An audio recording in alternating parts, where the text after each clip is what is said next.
ఆంధ్రప్రదేశ్లో టెట్ ఎగ్జామ్కి సంబంధించి మనం రేపటి నుంచి అయితే ఈ యొక్క పరీక్షలు అయితే ప్రారంభం కానున్నాయి కదా. సో మనం పరీక్షకి వెళ్ళేటప్పుడు ఏ జాగ్రత్తలు తీసుకోవాలి, అదేవిధంగా ఏమేమి మనం పట్టుకు వెళ్ళాలి అనేది పూర్తి వివరాలు ఈ వీడియో చేస్తాను. ప్రతి ఒక్కరు కూడా టెట్ పరీక్షకు వెళ్ళబోయే ప్రతి ఒక్కరు కూడా వీడియోని పూర్తిగా చూడండి, వీడియోని లైక్ చేయండి.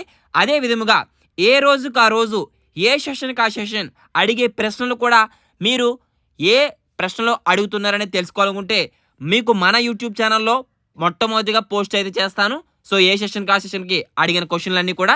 సో అదేవిధంగా దానికోసం మీరు టెలిగ్రామ్ గ్రూప్లో కూడా జాయిన్ అవ్వండి, ఆ గ్రూప్లో కూడా పోస్ట్ చేయడం జరుగుతుంది. ఓకేనా. అయితే మనం ముందుగా చూసినట్లయితే కనుక ఈ యొక్క ఏపీ టెట్ 2024కి సంబంధించి ఎవరైతే పరీక్షలు వెళ్ళబోతున్నారో వారందరూ కూడా ముఖ్యంగా హాల్ టికెట్స్ అనేవి జిరాక్స్ అనేది ఖచ్చితంగా 2 జిరాక్స్లు అనేది తీసుకెళ్ళండి. దాంతోపాటు ముఖ్యంగా మీ యొక్క పాస్పోర్ట్ సైజ్ ఫోటో అనేది తీసుకెళ్ళండి. ఎందుకంటే మీకు పాస్పోర్ట్ సైజ్ ఫోటోలో మీకు ఏమైనా అప్లై చేసేటప్పుడు ఏదైనా పాత ఫోటో ఇచ్చి మీరు ఇప్పుడు వెళ్ళేటప్పుడు ఏమైనా కొద్ది అటు ఇటుగా ఏమైనా మిస్టేక్ మ్యాచ్ కాకపోయినా మీరు పాస్పోర్ట్ సైజ్ ఫోటో అయితే చూపిస్తే మీకు అక్కడ అలౌ చేస్తారు. దాంతోపాటు ఒరిజినల్ ఐడి, ఓకేనా, ఆధార్ కార్డు కానివ్వండి, ఓటర్ కార్డు కానివ్వండి, పాస్పోర్ట్ సైజ్ ఫోటో కానివ్వండి, మనకి ఆధార్ అయితే సరిపోతుంది, లేదా పాన్ కార్డ్. సో ఈ వాటిలో ఏదైనా సరే మీరు ఒరిజినల్ ఐడి అనేది తీసుకువెళ్తే సరిపోతుంది.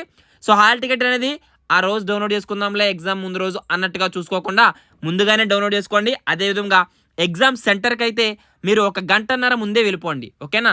సో దగ్గరే కదా వెళ్ళామన్నట్లుగా లేదా దూరంగా ఉన్నవారు చాలామంది కూడా నెగ్లిజెన్స్తో ఉంటారు. సో ఎందుకంటే మనకు ఒకవేళ మార్నింగ్ సైడ్ అయితే ట్రాఫిక్ ఇబ్బంది అవ్వచ్చు. సో ఎందుకైనా మంచిది 1 గంటన్నర ముందే మీరు పరీక్ష కేంద్రానికి అయితే చేరుకోండి. ఎలక్ట్రానిక్ డివైస్ అయితే ఏమీ తీసుకెళ్ళకండి, ఓకేనా, పరీక్ష సెంటర్లోకి. సో మీరు బయట ఎక్కడైనా మీరు డివైస్ పెట్టుకోవచ్చు, అయితే మరి లోపలికైతే అలో పర్మిషన్ అయితే లేదు. సో ప్రతి ఒక్కరు కూడా ఈ యొక్క టిప్స్ అయితే పాటించండి. మీరు ఎగ్జామ్కి వెళ్ళిన వెంటనే, ఓకేనా, సో ఎగ్జామ్ లోపలికి వెళ్ళిన వెంటనే మీకు ఒక సిస్టమ్ అయితే తీసుకువెళ్తారు. మీ యొక్క థంబ్ ఇంప్రెషన్ లేదా ఐరిస్ తీసుకుని అక్కడ మీరు ఏది టచ్ చేయకండి వారు చెప్పేదాకా కూడా, ఓకేనా.